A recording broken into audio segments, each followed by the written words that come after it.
I just bought the cheapest Porsche 911 Carrera Coupe with under 100,000 miles on it and a clean title in the United States. And here it is.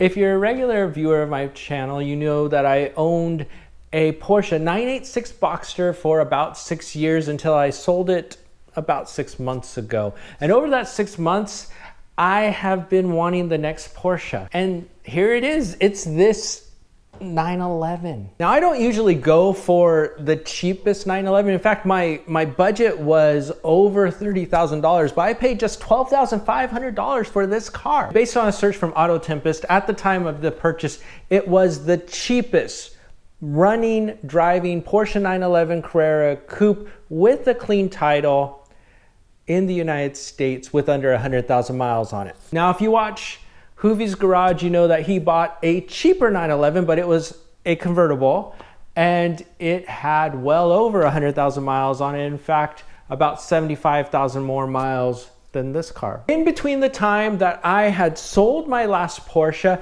and bought this car, I've bought a house. That's why there's this new garage, and hopefully it looks a little bit nicer on camera than the last one, which was not nice at all. And over that 6 months, I nearly purchased, just on the verge of purchasing, a 987 Carrera S, just missed out on a 996 Carrera 4S. It was a convertible, but 4S, and nearly bought a 997 Carrera S. But none of those worked out, and that's why I'm here today. So like I said, I don't usually go for the cheapest car. In fact, my advice to most people is buy the most expensive car that you can afford, because that's going to be better maintained. Now, this one is a little bit different because it does appear to have been a little bit better maintained car, even though it was very inexpensive. And the reason it's inexpensive, it's a Porsche 996. The 996 generation is currently the least loved generation of the 911. Now, there have been other 911s that have been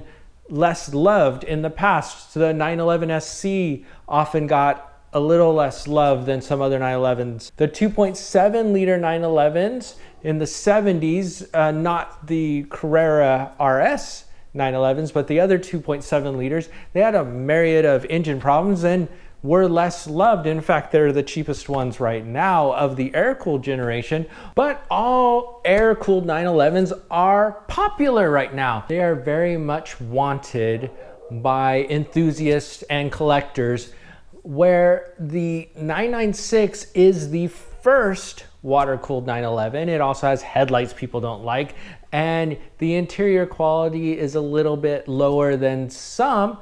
However, it actually holds up pretty well. At least this one's held up pretty well. My 996, which has a very similar interior, held up very well. At almost 100,000 miles, there was very little wear and tear. So it kind of depends. As long as you take care of it, they will hold up. But there's a lot of plastic bits that you notice. If you look at a Ferrari 355 of the same period, there's actually a lot of plastic bits in that. So it's just kind of a time period where a lot of car companies had a lot of plastic in their car and they weren't hiding it. Nowadays, there's still a lot of plastic in the new 911. All that stuff that looks really nice, most of it is probably plastic, but it's presented better.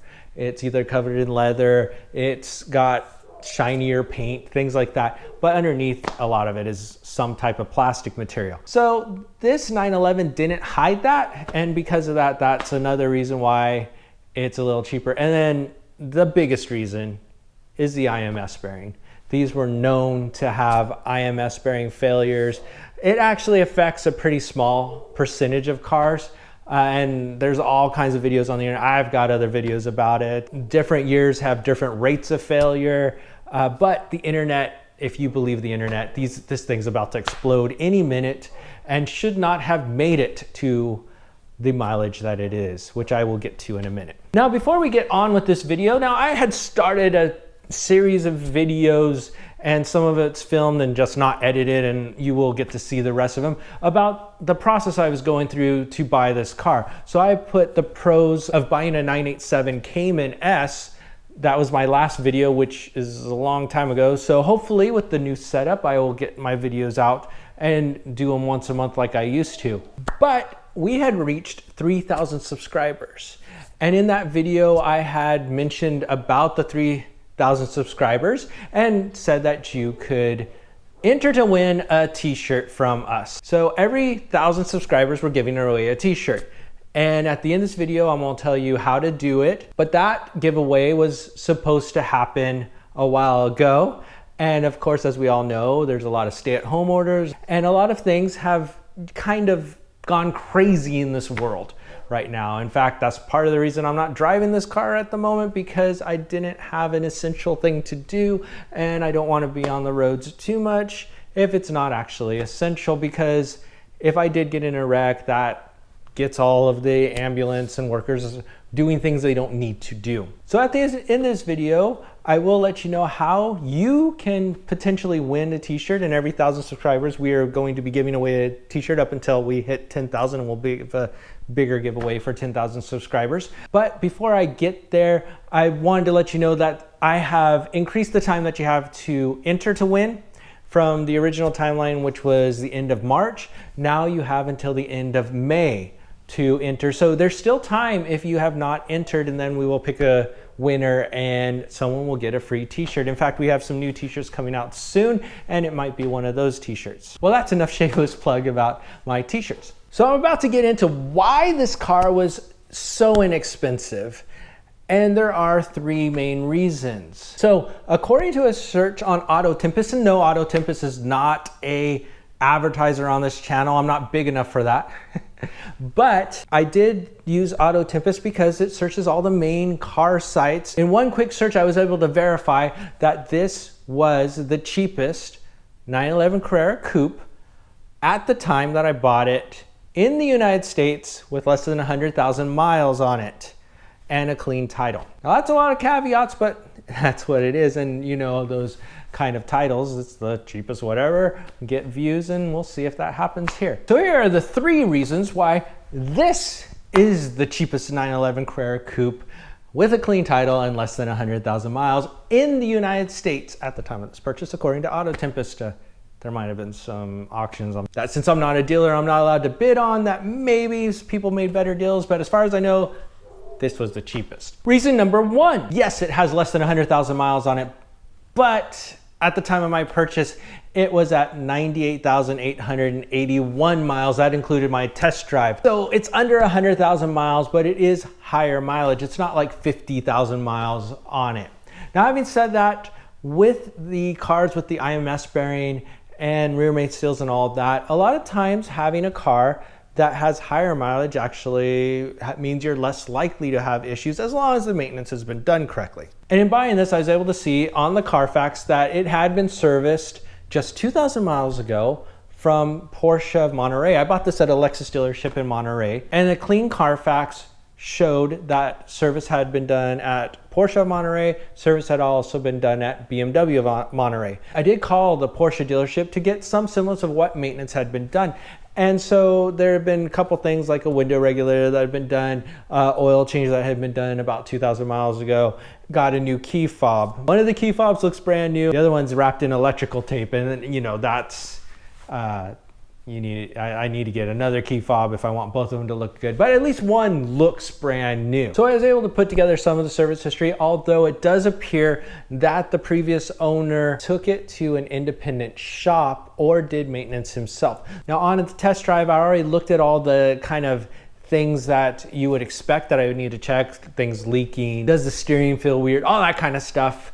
I got the car for a full hour because of the craziness that is happening around the world, and all alone in the car for a full hour. So I was able to get up under it. I was able to listen for sound, make sure there was no ticking that would have meant likely bore scoring, that it accelerated well, to make sure things like on hard braking, the horn doesn't go off because that's a known issue. The key feels good coming out of the ignition, the windows roll down correctly, the sunroof opens. I didn't have a dealer with me where they often turn on the radio, so you can't really hear what's going on in the car. And I was able to stop and look at it and get up under it as much as you can without raising the car up and make sure that it looked like a good purchase.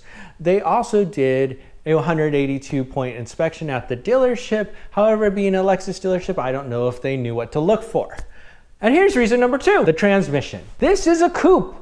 Coupes are more desirable than convertibles. It's an early car. It's a 1999. It has the cable-driven throttle body. So it has 2 of 3 things that I think will make these cars very valuable in the future. I think a lot of people will be looking for early cars because of the cable-driven throttle body and the fact that if your battery dies, you can still open the frunk or hood, whatever you want to call it, so that you can access the battery without having to do something like jump it or get up under the car, look for cable releases, things like that you have to do on later 996s. But the third thing that would make this car more valuable, and there are a lot of these cars that I've seen going for well over what Kelley Blue Book is selling them for at dealerships, cars that are worth $18,000 according to Kelley Blue Book, which I know Kelley Blue Book isn't the law, but a lot of, if you want to get financing, a lot of financing is done based on Kelley Blue Book.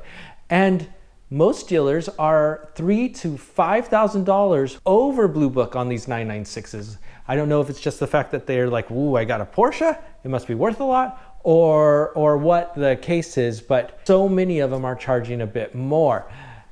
Now, here's the thing that it has that does bring the desirability down, and that is it has a Tiptronic transmission. I have had 3 previous Porsches. This is my 4th Porsche. I had a 924, a 944, and a 986 Boxster. I've loved every single one of the cars, just in different ways. The 924, not fast at all, but it was very good at handling and very economical to run. Plus I bought that car for only $200 and it was a running driving car that I got to work on for a very long time and eventually sold that, got rid of it and moved on to a 944. The 924, the 944 and the Boxster all had a manual transmission. So I love the manual transmission. The driving experience in a manual transmission is great. The driving experience in the Tiptronic is not quite the same. You're not quite as involved. However, there are a couple things that I've heard that you can do. So one of the things is right now it's got the 4-spoke steering wheel and I can change that out for a 3-spoke steering wheel. Now, do have to change the airbag so that it will work, but I can change it to a 3-spoke steering wheel and add paddle shifters. So you can do paddle shifters from Mercedes. You might be able to do it with a 4-spoke. I haven't really looked into that. If you can find a 4-spoke that is from a non-Tiptronic car. So the Tiptronic, you can shift in manual mode. It does make the 0 to 60 a little bit slower. So Porsche quotes the 0 to 62 time, since it's 0 to 100 kilometers, for the 1999 996 Carrera Coupe with a Tiptronic at 6 seconds flat. In 1999, when Car and Driver tested the Tiptronic transmission, so this same model year, they managed to do it in 5.6 seconds from 0 to 60. So not 0 to 62, 0 to 60. We're in America, so we do 0 to 60. This was done in manual mode, and in automatic mode, if pushed hard, 0 to 60 can be done in 5.7 seconds. So the 1999 911, Car and Driver also drove the 6-speed manual and it can do it in 4.9 seconds. However, there is one thing to think about. The drivers from Car and Driver that do the test, not only do they do this all the time, they also are doing things like dropping the clutch and doing things that are going to rapidly reduce the life of your clutch and your transmission potentially. And 0 to 60 isn't true performance. It's just one of the tests that people often quote, and manufacturers often do things to try to make their times a little bit better. But the 0 to 60 time in a Tiptronic can probably be easier reproduced by an average driver like me. I'm not an automotive expert, I just play one on YouTube. The interesting thing is on the track, times around different various tracks for a Tiptronic 911 around this year versus a manual 911 for drivers, it tends to come out to driver ability because the times on the track are about the same, and actually the Tiptronic is sometimes better. If you're a less experienced driver, the Tiptronic is going to be able to get you in the right gear faster. You just have to learn how to drive it, kind of queuing up shifts and stuff like that, since they don't happen necessarily instantly. It also has some cool features, like if you want to pass on the freeway or something like that and you jab the gas quickly, the car will know that it needs to go down 2 gears, and it'll do it within 0.2 of a second, which is faster than you're going to be able to shift, or the average person would be able to shift. So you get into a better gear where you have a lot more engine RPM available, more torque, and you can pass that car with no issues. Having come from the Boxster, which is a lot of fun, but it had 201 horsepower. This one has 296 horsepower, and you feel it. You do feel that extra 100 horsepower. This is a little bit quicker, even with the Tiptronic, than the manual Boxster. I had the 99 Boxster, so not a Boxster S. Boxster X came out the next year. But there are 2 other reasons I also opted for the Tiptronic, which I kind of fought for a while, and I didn't even look at any Tiptronic cars. But my knees, I used to play a lot of basketball, a lot of sports, and my knees have actually been quite bad. And so using the clutch every day as I would to drive to work, and there's a lot of traffic around here. We're just east of the Bay Area, and we get a lot of Bay Area commuters that are commuting from here to the Bay Area, and rush hour traffic is just murder. Now, it's been great recently because I've just been working from home, but when I do drive to the office, it's not fun. And what would happen is my knee would tense up to where I could not bend it. And so what happened after I sold the Boxster, I didn't think about the clutch doing this, but after I sold the Boxster, I have not had a knee issue since. So I think that the clutch was basically making it so my knee was having a lot of problems, and ever since then I've been good. So that was one reason I opted for the Tiptronic, just kind of a health reason. I'm getting older apparently. Yeah, don't do it. It's not fun. Don't get older. And then the other reason is I would like to allow other people to drive it. So whether it's my wife, who can drive a stick, but just makes it easier for her not to have to, because she doesn't drive a stick all the time, have to remember and go back and forth, and probably end a lot of life on my clutch. And the other reason is all my stuff I like to think of as not just mine. If someone is in need, I want to have something to let them borrow. So with this car, this is my second car. It is the car that I would use to drive to work. However, for periods of time, I could probably use just the family car. We had been getting by on one car for a little while I was looking for this one. So by having a Tiptronic, it would make it easier if I find out that someone needs a car, like to get to work or something because their car broke down, to let them borrow it. That's just a factor for me. Not everyone is thinking that way,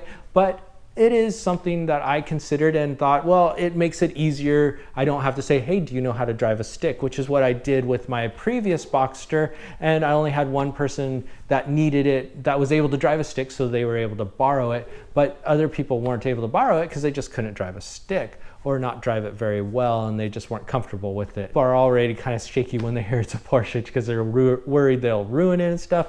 So that's another factor, is it's an inexpensive Porsche. And then reason number 3 that this was such a cheap car: financing. So I had planned to finance this car for a little while because I've just bought a house and I wanted to use the money that I would otherwise be putting in the car for other things and then pay it off quickly afterwards. Of course, at the time, I also thought I was looking for a much more expensive car. And then this one is a lot cheaper, but still was planning to finance this car. So this car started out at $16,000 on sale from the dealer. On the internet and from negotiation, I was able to get that down to $14,500. And they said that price was firm, that is as low as they would go. Now, I had been pre-approved with my credit union, and there was one thing that they didn't tell me. I went to buy this car on a Friday afternoon because I didn't want to have anyone else at the dealership. And you couldn't go to the dealership, just go and buy this. You had to make an appointment. So I made an appointment to go to Monterey on Friday afternoon and look at it. I made the appointment for 2 o'clock.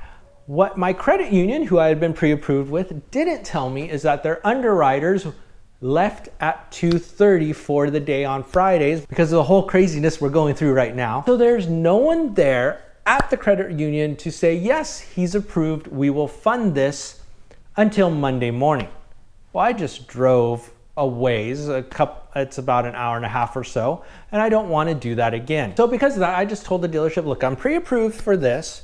This is the rate, is a pretty low rate. Can you do something similar, or, some numbers that we could work with and we can see about financing it? In the back of my mind, I was thinking, I'm going to pay extra and get this paid off quickly, no matter what. So interest rate kind of matters, but as long as there's no prepayment penalty, I don't care as much about the interest rate. So the interesting thing is, if you're buying a 20-year-old car, not a lot of people will finance that. It doesn't matter what your credit is, they just don't want to finance an old car. And here we go. Here's a 21-year-old car. So the only ones that would actually finance this car were Lexus, but they would only finance it for a very short time, which is great. I'm fine with that. And they wanted a lot more down than I wanted to put down. I had a certain amount I wanted to put down. Now I could have put down the whole amount, but like I said, I wanted to use some money for something else. So after a bunch of negotiation and a bunch of talking, going back and forth, and it was an interesting, I kind of recommend, if you can, buy a car during this whole thing that's going on, because it's an interesting process. I sat in the office where normally you're sitting out and they're going back to their manager, going back and forth. Well, I got to see how they do all the loans and all that, so I kind of get to see the back end. And then when he went and talked to his manager's literally right outside the door, and I can hear the entire conversation, which made it much easier for me to negotiate. So after all this stuff, I was kind of able to do more, doing some math and stuff, saying, well, I could do this, but I didn't let them know that I still wanted to put a smaller amount down than what I was able to. So in order to make it all work, what they did was they reduced the price down to $12,500, and that's the sales price. So I double checked, and there is no prepayment penalty. So they're hoping to make all this money back on a little bit higher interest rate and all that kind of stuff, going over for a bit of time. But all I have to do is pay it off faster, which is what I'm planning to do so that I don't owe anything on the car. A trick, if you want a good deal on a car, and right now there's lots of good deals. A lot of places, especially if you're looking at a new car, are doing 0% for 84 months. So if you have a job that you know is going to be around for a while, if you're like in an essential business, and if you don't, I'm really sorry, I hope that you find one quickly. But if you have a job that is steady and you know is not in danger, now's a great time to buy a vehicle, especially if you have really good credit. So if you want a really good deal, go ahead and get financing, especially if you have good credit, or a decent amount down. If you don't have good credit and you have a little more down, you can sometimes get a better rate. But really what you want to do is get the price down, because if you can get that price down, and they think they're making it up on the interest rate on the loan, because they're thinking, well, over the time of the loan, this is how much money we're gonna make. And most people don't pay their cars off early. If you want to pay cash for a car, go ahead and do this financing thing so that you do it, and just make sure there's no prepayment penalty. A lot of times what I'll say is, like if I get an extra little bit on my tax return or something like that, and I want to put, a couple $100 extra on it, is there any prepayment penalty? And they'll say no.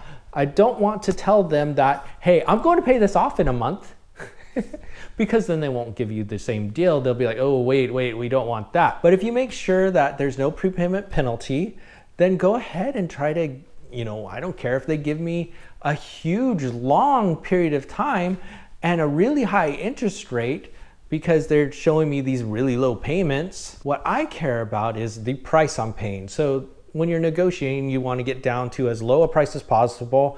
And as long as you're able to pay more than the payments, every bit more you're paying, and the faster you pay it off, the less you're paying for this car. So if you're paying it off quickly, you're going to pay the asking price. Like if in a month, if you pay, in this case, if I paid $12,500 when the first bill comes, that's what I paid for the car. There may be a couple other fees and stuff that you have to pay, but in general, that's kind of how it works. So that is how I got the cheapest Porsche 911 Carrera Coupe in the United States with under 100,000 miles and a clean title. So if you want to get a similar deal, look at the 996. The 996 has some great deals. They're actually very good cars, even though they have kind of a checkered past. Of course, a lot of that past is very overblown, and I'll get into that in another video. In fact, I've got other videos about that. Now, before this video ends, I want to let you know about the giveaway. In the description, I'm putting a link to the video that has all the information about how to enter for the giveaway. That information is still good. We're still giving away a t-shirt for hitting 3,000 subscribers. The only difference is now you have until the end of May to enter instead of until the end of March. So I am going to finish the series on pros and cons of the various different Porsche models I was looking at buying. And yes, the early 996 was one of them. So there's going to be a pro and con of that. But then after that, I will actually get this car out on the road. I'm going to go through it. I'll share with you what is good and what is bad, what maintenance still needs to be done to make sure that this car stays in tip-top condition for as long as possible. So thanks very much for watching. If you're a regular viewer or a subscriber, Thank you so much for watching. You really do make this fun and possible. And normally about this time, I would say, if you're not, go ahead and subscribe. And with every subscription, a donation will be made in your name to the Buy a Middle-Aged Man a 911 Fund. His name is David, and that car will be in my garage, but the car's already in my garage, so I gotta come up with something else. So get down in the comments and let me know, what should I try to get in my garage next? Should I try for a Ferrari? Should I try for, I don't know, a 918 Spider? Hope to drink. Carrera GT? 550 Spider? Probably be a replica. Maserati, that would be a lot easier. Maybe just a Corvette. Who knows? Just get down in the comments and let me know, what next car should I add to the garage? And I'll put that on the tagline for all the videos until I get it. Thanks very much for watching. I look forward to getting down in the comments, chatting with you. Let me know what you think of the 911, and if you have one yourself, driven one, or another Porsche, let me know why you bought your car. I'd just like to get your take on why you bought it, how much you bought it for, if you want to share that. And we'll have fun down there. And as always, see you next time. And once this whole craziness is over, get out there and drive as much as possible. In fact, you can get out there and drive now. Just make sure you're very careful. We all need to stay safe.